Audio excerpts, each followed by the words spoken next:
I'm high as I've ever been, higher than heaven sits. Roll up my weed and think about my exes and jealousness, how to stay current and relevant. Yo, hey guys, it's me again, and right behind me is my brand new 2010 BMW 328i. So you guys are probably wondering, Brian, another damn car, what the hell are you thinking, right? Especially another BMW. Well, if you guys missed my last video, go and check it out. I talked about why BMWs are probably the best first cars. And while this isn't obviously my first car, it's gonna be my third, right? But the thing is, I was looking for more of a daily driver because you guys know that with two convertibles, the chances of it being broken into are a lot higher than as opposed to like a hardtop coupe like this one. So I just didn't want someone to tear the top of the convertible, the soft top, or break in and steal anything or steal the car altogether, you know? So this is why I've been looking around for the past few months for a good daily driver. And well, for the price that I got this BMW E92, it's an absolute steal and an excellent daily driver. So this is a 2010 model, and as it is one of the earlier 2010 models, because this one was made in late 2009, it is the pre-LCI model, and the ones made a little bit after were the LCI models, so they got a whole bunch of headlights, front fascia, tail lights, and stuff like that.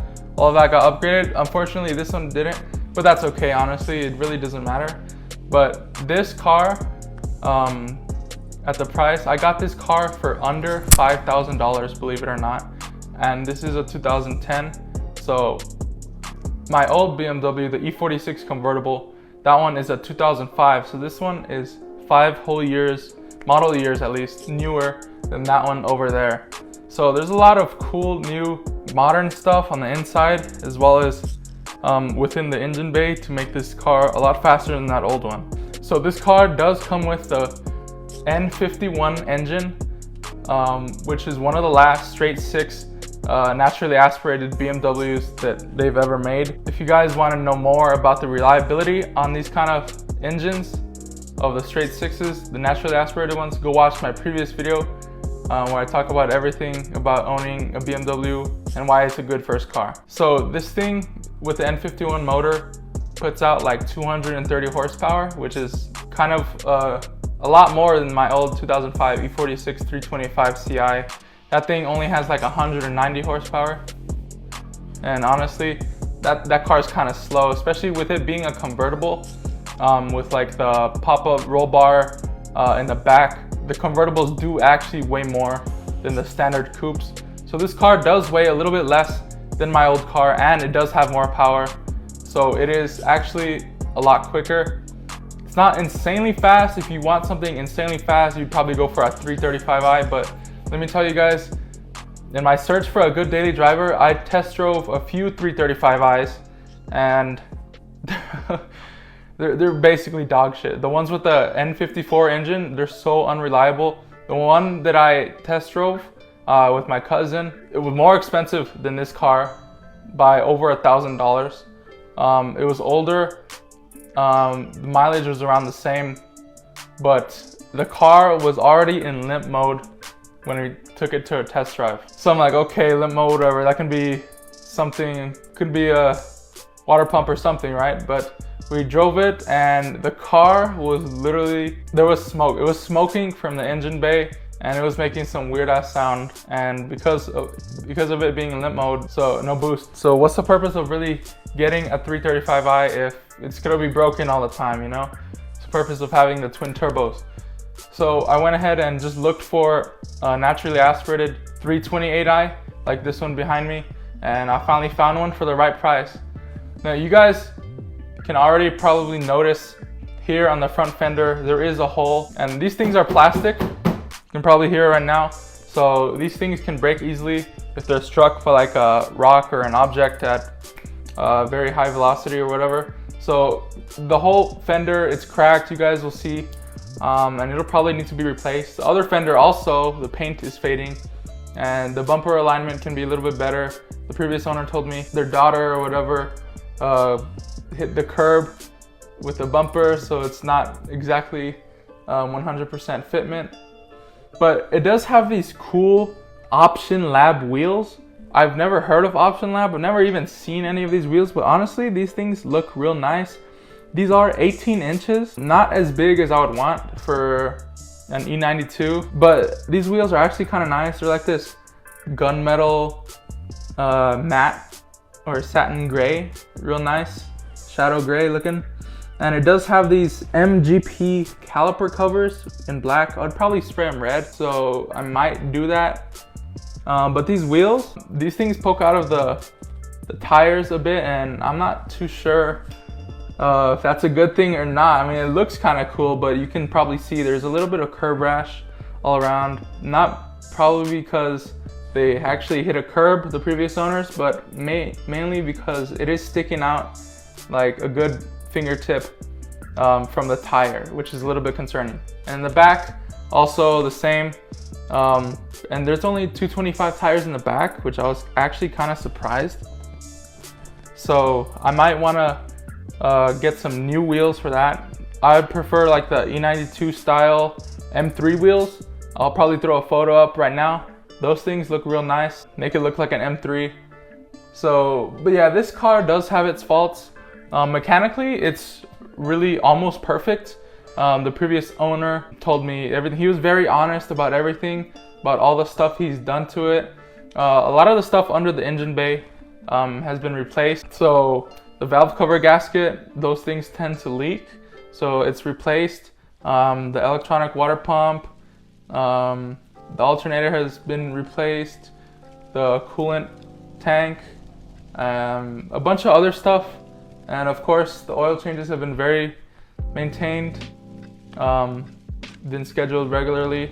And this car was actually in really good condition. The only thing they'll probably have to be replaced very soon is the ignition coils. The previous owner told me that they have to be replaced. I found them online for around $200. So that's actually not that bad. You can pretty much do them yourselves. Just take off the plastic engine cover, just pop them out and pop them right back in. It'll take like 15 minutes for all 6 of them. The only hard part is you have to remove the back trim because the engine is pretty long and it goes all the way back there. So reaching the back ones will be a little bit tight, but should be fairly easy once you take off all the trim. So another thing I like about this E92 or E90 generation was the interior. It is a lot more modern compared to my old E46. And honestly, the E46, for some reason, they kind of all smell like crayons, believe it or not. Like, you sit into one and they kind of smell like old, wasted ass crayons that's been sitting for a while. That's kind of what they smell like, but these actually smell nice. I don't know what it is, but these E90 generation BMWs actually smell good, and the quality and design of how everything looks flows a lot better and looks a lot more modern than the old E46 generation. So another bad thing I guess you could say about this car is that it is kind of a base model. So it doesn't have electric seats, it doesn't have the home garage link system or anything like that. No navigation or anything, no iDrive system, which could actually be a good thing because those iDrive systems make the car look so much outdated. With the dash being nice, clean and flush, it actually looks pretty good. I might install an Android head unit later on, as well as maybe a digital gauge cluster. Those things, they sell them online and they make the car look so futuristic. It looks real cool. For the interior, I mean, it does have heated seats, which is a plus. But yeah, this one is an automatic with the ability to shift from the gear selector and the paddle shifters, which is actually kind of cool. And yeah, this car, it's real nice. Just a few little things here and there that probably have to be fixed, but other than that, it's a pretty good car in amazing condition. Has a lot of storage space in the trunk, a lot more than my convertible, especially with the top down. The convertible really doesn't have no space, maybe for a couple of luggages or whatever. This thing, you can probably go for a long getaway road trip, pack like 4 or more luggage boxes or whatever the fuck you call them in the back. But yeah, this car is amazing, and believe it or not, you guys are probably looking at both of my BMWs and like, Brian, is that the same color? They look the same color. My BMW E46 is like an orient blue metallic or something like that. This one is a Morocco blue metallic or something. I'll put the name on screen for you guys, but these colors are actually very similar, except I kind of prefer the orient blue metallic a little bit because I think it has a little bit more flakes to it, and it does shine a bit more and look a little bit more blue under direct sunlight. But yeah, I guess that's about it for this video. Let me know what you guys want to see about this car, any future mods. I might even plaster up the whole car with a dipyourcar.com kit. I heard a lot of good things about dipyourcar.com and their products, so I might want to try them out. I'm thinking maybe like a wine gold color, and then if I'm gonna keep these wheels, I'll probably spray them gold, something similar like that. So a wine red and gold, that might actually look pretty nice. But yeah, for sure I need to get some new fenders, and then after that we'll talk about color then. So let me know what you guys want to see for this BMW, what color you guys want to see, some mods. This thing already does have a MagnaFlow muffler, and the exhaust tips look pretty big. It looks real nice from the back. It's just that because this is an N51 engine, it does have like additional stuff because this is a California car, so for emission purposes it is supposed to be a little bit better at filtering out all the bad stuff that goes into the environment or whatever. But I honestly don't really care. I might just chop off the secondary cats, or if it has probably has a bunch of catalytic converters under there, but I probably do a resonator delete, probably get this thing a little bit louder, because with this MagnaFlow muffler by itself, it's not loud at all. It has a little slightly better tone over than like a stock exhaust, but my E46 convertible with the muffler just straight up chopped off, it's like twice as loud, maybe 3 times as loud. So I want to make it at least equivalent to that noise level. But yeah, this car, hopefully nothing bad happens and it'll be a good daily driver.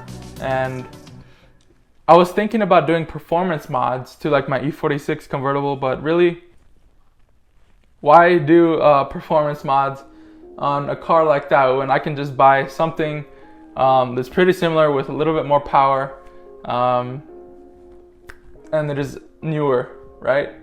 So my E46 convertible, I don't know if I might sell it in the future, or keep it, give it to my sister or whatever. But let me know what you guys think, and I guess that's about it for this video. See you guys later. Peace.